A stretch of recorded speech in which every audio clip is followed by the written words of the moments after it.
The banners were already hanging when humanity arrived. Golden silk stretched across the domed ceiling of the galactic hall, shimmering under artificial suns. Hollow projectors painted scenes of harmony, species clasping limbs, tails, claws. Peace was the performance, and the entire galaxy had bought front-row tickets. Then the Terran ship drifted into orbit, small, battered, and so ordinary that dignitaries leaned forward in disbelief. "This is it," Archregent Verol muttered, his voice dripping with contempt. The humans arrive in a cargo shuttle fit for hauling manure. Down below, on the marble platform, the air shimmered. A man stepped through the teleport beam, tall, calm, wearing a uniform that looked too simple for the occasion. Captain Elias Mercer bowed with an easy smile, as if he had just walked into a neighborhood barbecue rather than the most powerful chamber in the galaxy.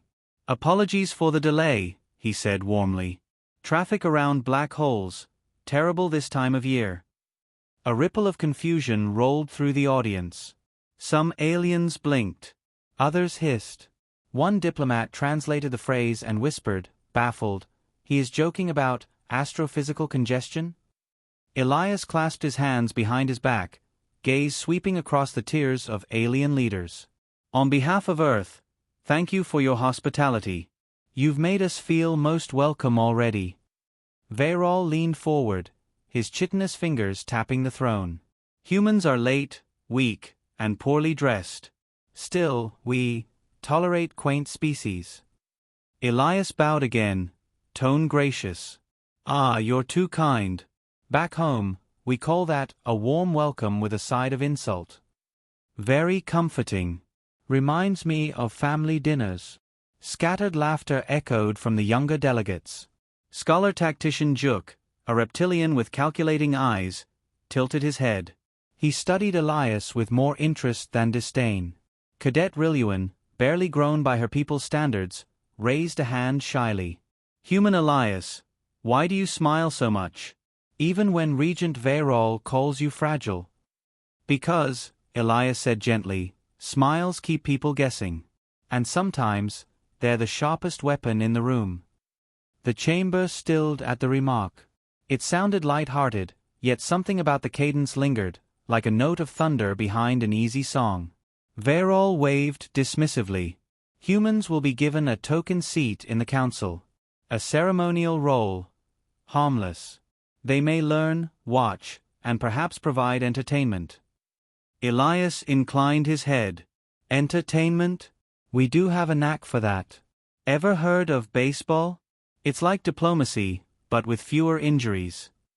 More laughter, though mixed this time. Juk narrowed his eyes. "Your metaphors are strange, Captain Mercer. Are you mocking us?" "Mocking?" Elias's eyebrows lifted, expression all innocence. "Not at all.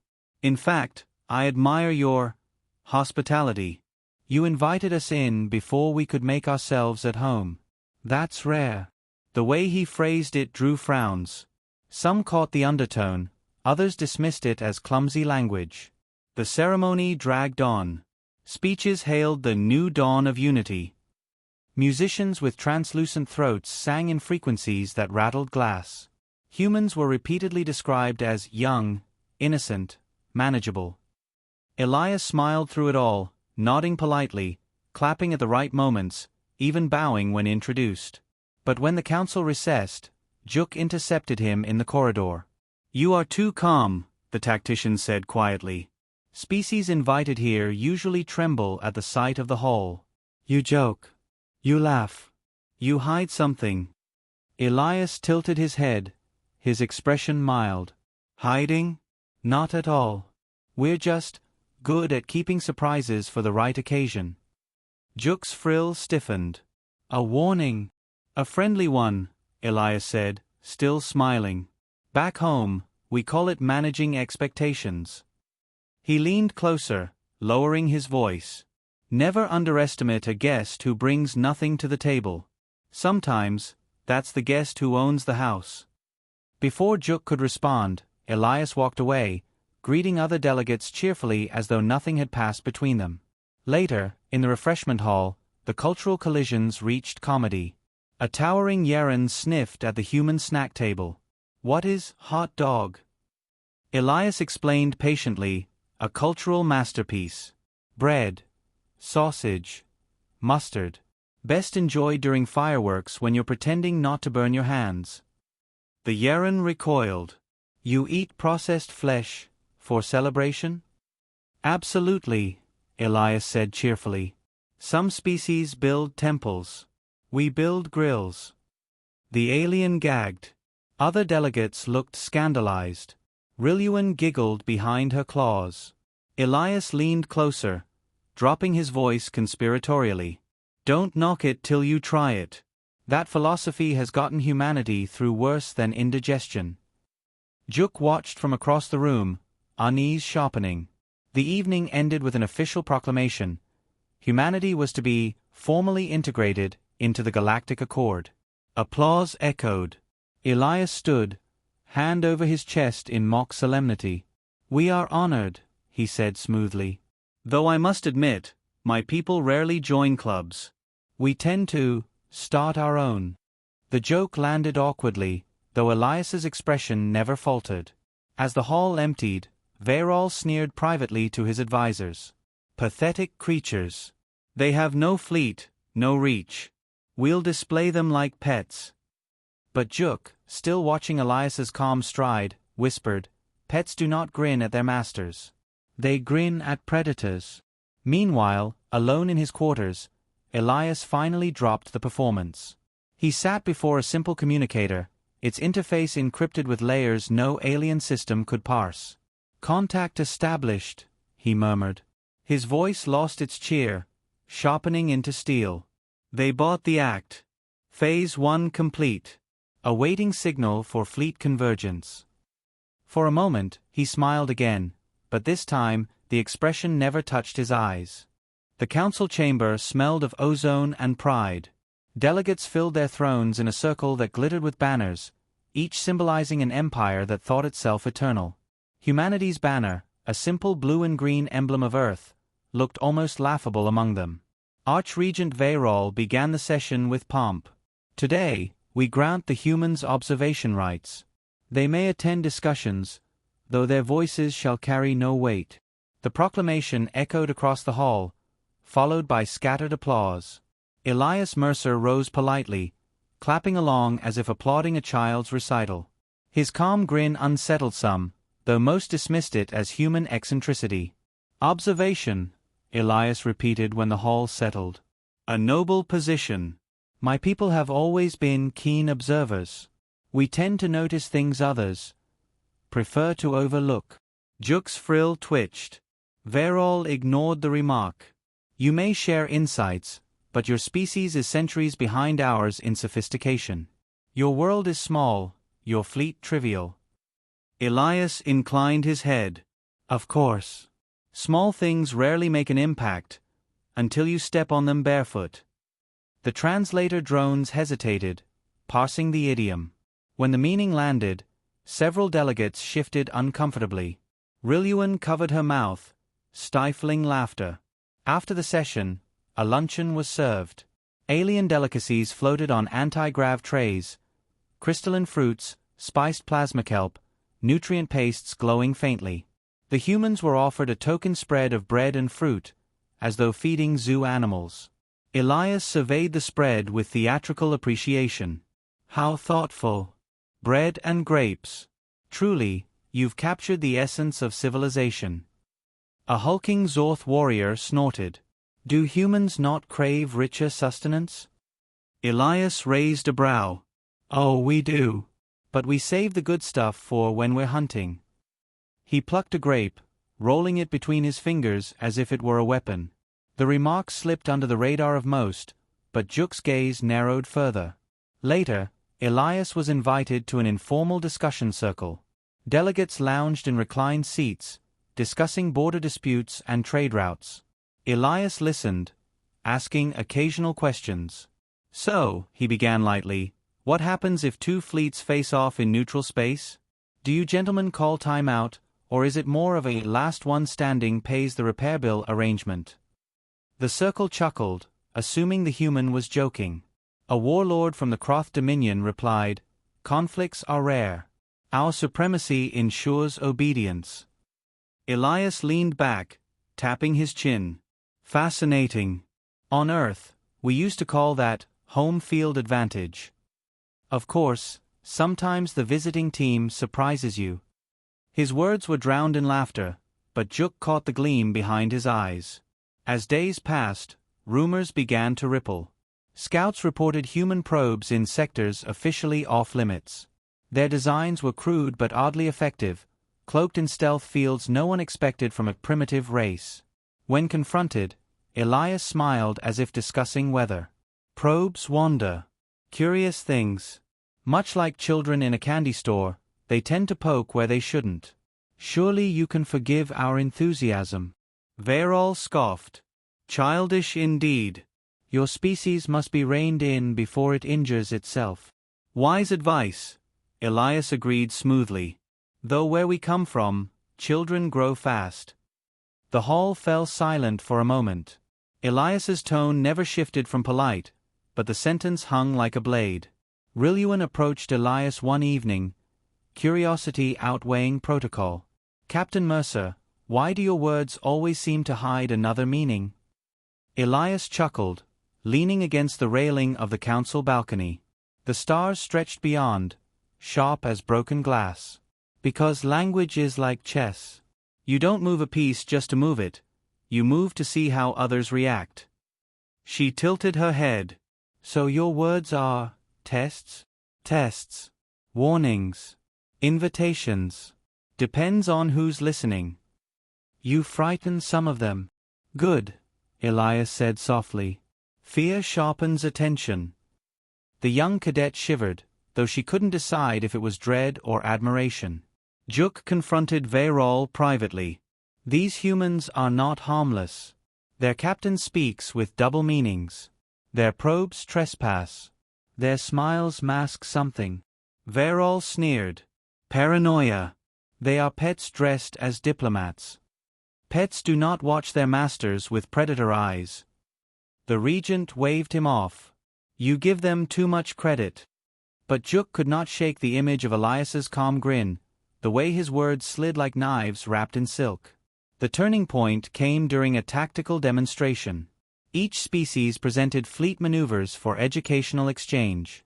When Elias was invited, many chuckled, expecting clumsy theatrics. Elias tapped a console, projecting a holographic battlefield.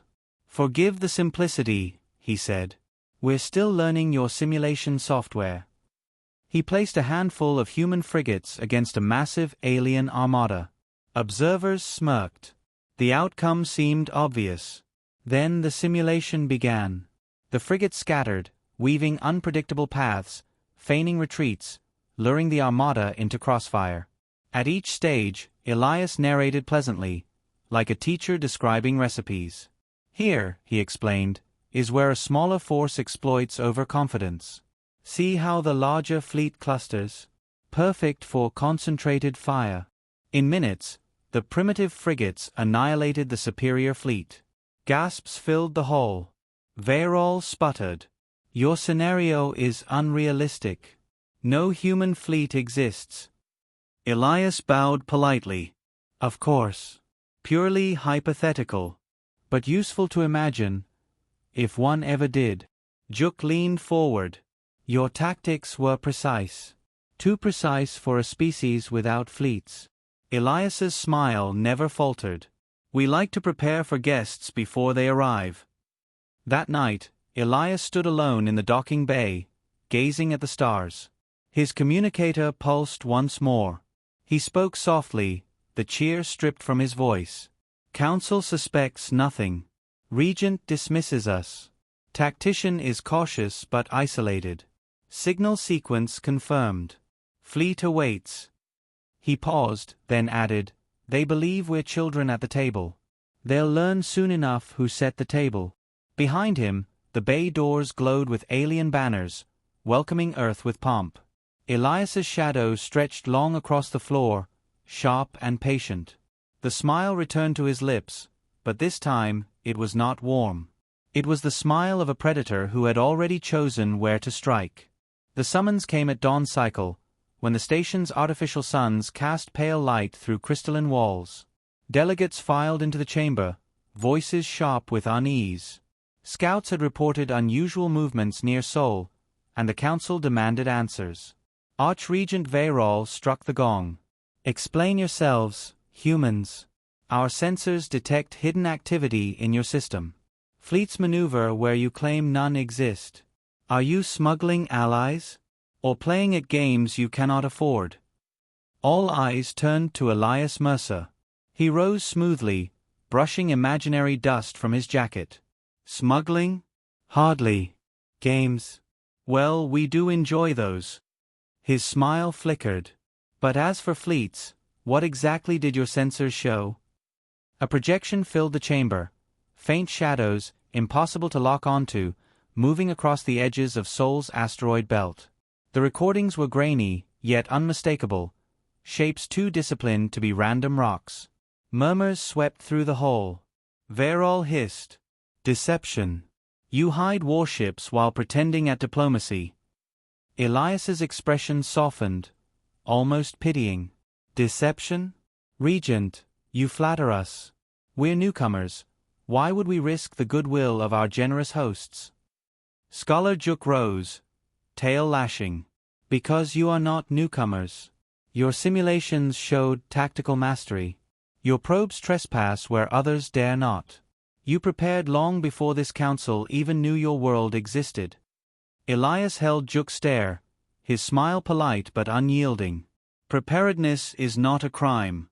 Where we come from, it's called survival. The words carried weight, heavier than his tone suggested. Later, outside the chamber, Juk intercepted him again. How long have you been hiding this fleet? Elias tilted his head. Fleet? You're assuming too much. You cannot deny the evidence. Evidence is a tricky thing, Elias replied. Sometimes you see shadows and mistake them for monsters. Sometimes you see monsters and mistake them for shadows. He paused, his grin sharpening. The trick is knowing which is which. Juk's frill stiffened. You speak as though the galaxy should fear you. Fear. Elias chuckled softly. No. But caution? That would be wise. The council's anxiety grew. Rumors spread like sparks across dry fields. Delegates whispered in their native tongues. What are the humans hiding? Why are they so calm? Veyrol insisted on a show of force. He summoned a protective fleet to patrol near Earth, claiming it was for safeguarding the young species. Most saw it as intimidation. When news reached Elias, he reacted with unsettling composure. Protective fleet? How thoughtful. Hospitality in action. We'll be sure to return the kindness. Rilluan, standing nearby, frowned. You don't seem worried. Their fleet is enormous. Elias leaned closer, voice gentle. Tell me, cadet, when you corner a creature you don't understand, do you worry about its teeth before or after it bites? She blinked, unsettled. You sound as though you expect them to attack. Expect? No, Elias said softly. Anticipate? Always. The alien fleet arrived days later. Hundreds of ships gleamed in Sol's orbit, their hulls bristling with weaponry. Commanders broadcast messages dripping with condescension. Remain calm, humans. We are here for your safety. Elias requested a private channel with their admiral. When it opened, his voice was light, almost cheerful. Admiral, welcome to Earth. We hope you find our hospitality adequate. The admiral smirked. Your world is under our protection. Do not mistake this for negotiation. Elias clasped his hands behind his back, the picture of serenity. Negotiation? Of course not. We wouldn't dream of imposing. He paused. But I must warn you, our home has sensitivities. Best not to startle it. The admiral laughed, cutting the channel. In orbit, the alien fleet spread confidently, circling Earth like vultures. Then, without warning, shadows peeled away from the dark side of the moon.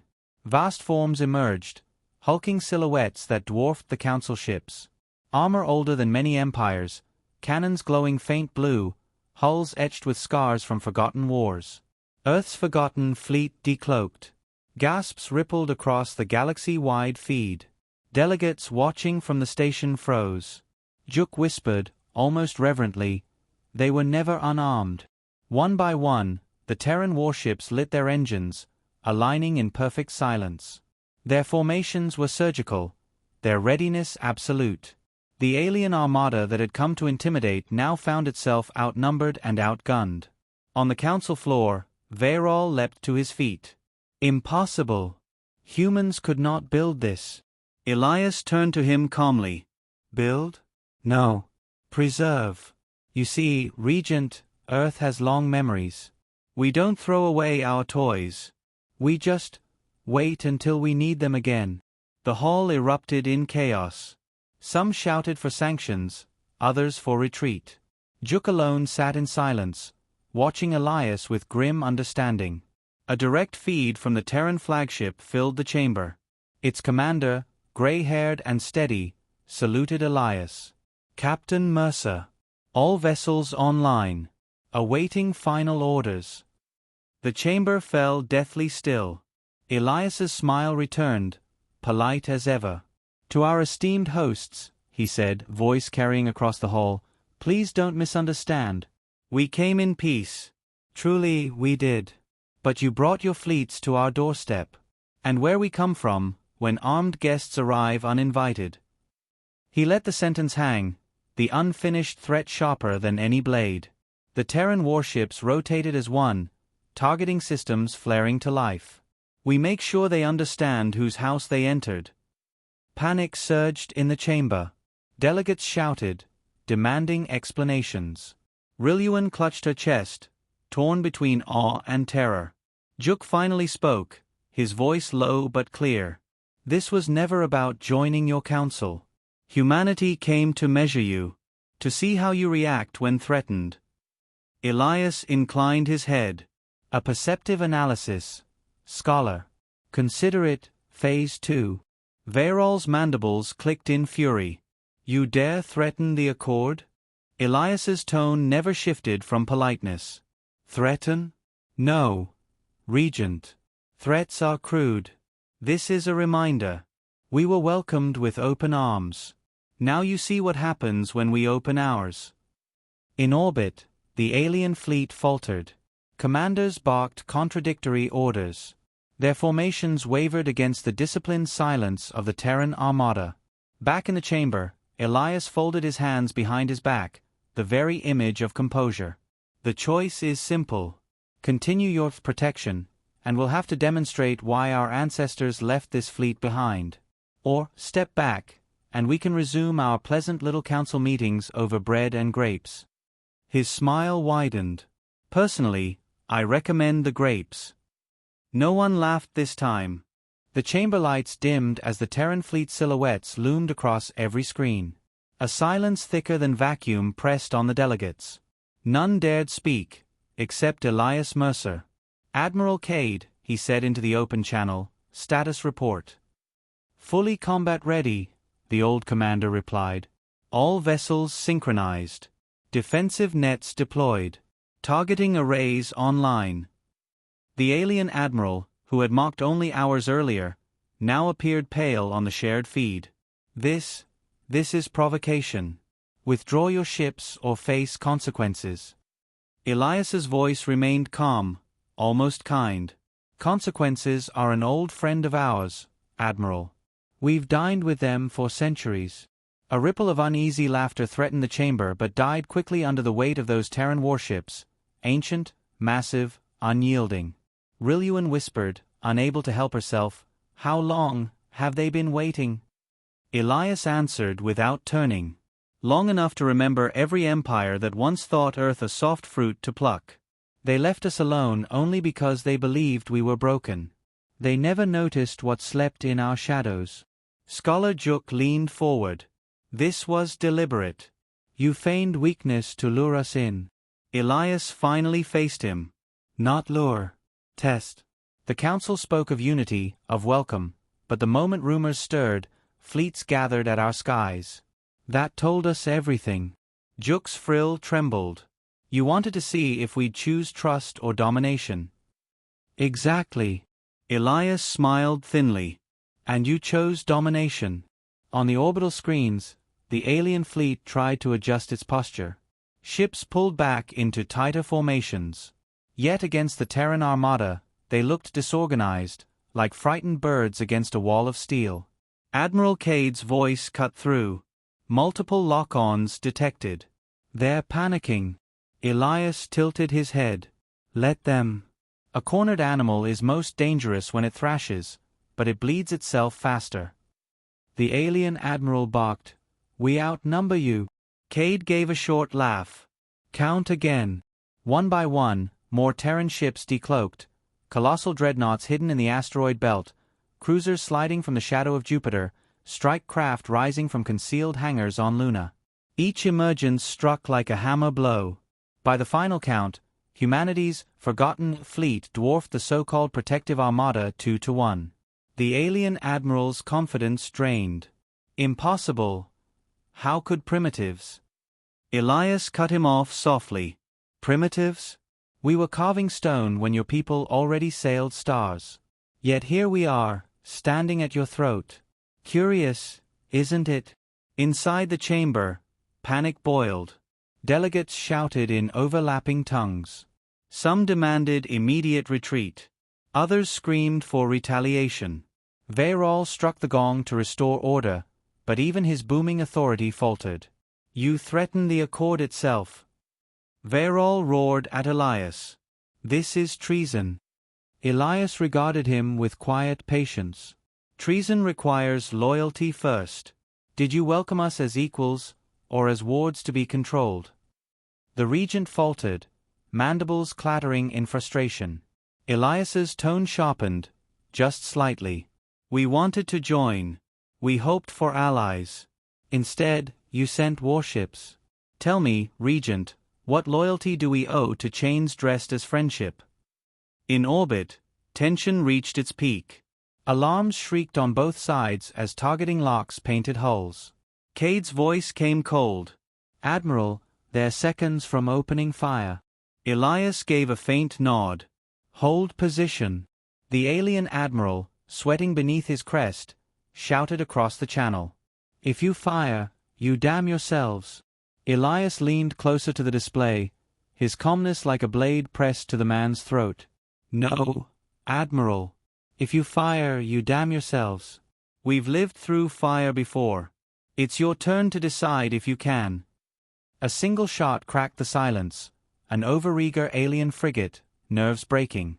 Its beam streaked toward a Terran cruiser. The cruiser's shields absorbed it effortlessly. Cade's eyes narrowed. Permission. Elias's answer was soft, almost regretful. One demonstration. The Terran flagship fired. A lance of searing blue light tore across space, cutting through the offending frigate like parchment. It split in two, fire blooming in silent bursts. The alien fleet froze. None dared move. In the chamber, the display lingered on the drifting wreck. Delegates stared, some in horror, some in stunned silence. Rilluan pressed a hand to her mouth, whispering, "They didn't even flinch." Juk murmured, "Because this isn't their first war." Elias turned back to the council. His voice carried not anger, but clarity. Understand us now, Earth does not seek conquest. We ask only respect. But if you come with shackles, he gestured toward the burning debris still spinning on the screen, we know how to break them. Rilluan spoke suddenly, her voice trembling but steady. If you planned all this, what do you want now? The chamber hushed. Elias looked at her, softer than before. A seat at the table. Nothing more. Nothing less. We will not beg for it. We will not be pets. Either acknowledge us as equals, or remember us as the ones you failed to cage. The choice hung in the air like a blade. Veyrol shouted, "This is coercion." Juk countered, voice cutting through the noise. "No, Regent. This is parity. For once, someone has shown us what we look like through another's eyes. The silence afterward was heavy. In orbit, the alien fleet began to retreat. One formation after another peeled away, breaking from their failed blockade. No further shots were fired. None dared invite the Terran Armada's wrath again. Admiral Cade reported, "They're withdrawing." Orders. Elias allowed himself the faintest smile. "Let them go. Fear is a better envoy than fire." Back in the chamber, Elias addressed the council one final time. History is full of predators who mistook caution for weakness. Earth learned long ago, we do not roar until our teeth are already at your throat. Remember that, and we'll have peace. Forget it. His eyes swept the hall, meeting each trembling gaze. And you'll learn the lesson again. He bowed politely. Thank you for your hospitality. With that, he turned and walked out, leaving silence and dread in his wake. In the aftermath, debates raged for weeks. Some accused humanity of trickery, others of brilliance. Fear spread, but so did respect. A new truth settled across the galaxy. The humans were not prey. They were not children to be shepherded. They were something older, sharper, apex survivors cloaked in courtesy. And from that day forward, whenever envoys met with Terrans, they could never quite forget the image burned into their memory. Earth's forgotten fleet, rising like ghosts from the void, reminding the galaxy that humanity had always been watching, always preparing, always waiting.